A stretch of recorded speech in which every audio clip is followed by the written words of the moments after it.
Legislation introduced in the U.S. Senate last week that would reform federal hours of service, also known as HOS rules, to give livestock haulers the flexibility to safely transport livestock.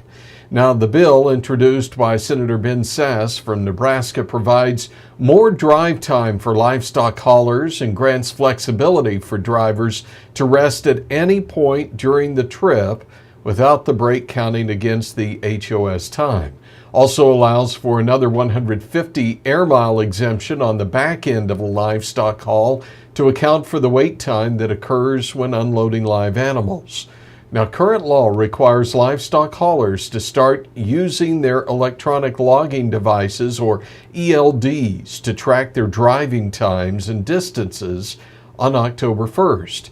So under current rules, haulers will be required to turn on their ELDs after crossing out of the 150 air mile radius from their loading point, after which they can only drive for 11 hours before taking a mandatory 10-hour break. So this proposed legislation would provide that both the HOS, hours of service, and the electronic logging device, or ELD requirements are inapplicable until after a driver travels more than 300 air miles from their source.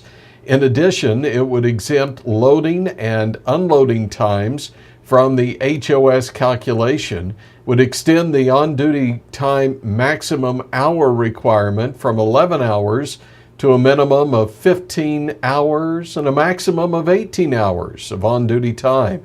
Would also grant flexibility for drivers to rest at any point during their trip without counting against the hours time, allowing drivers to complete their trip regardless of how many hours they have if they're within 150 air miles of their delivery.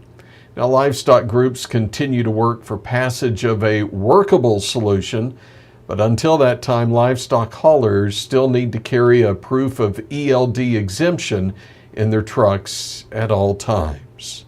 And with another Ag News update, I'm Tony St. James.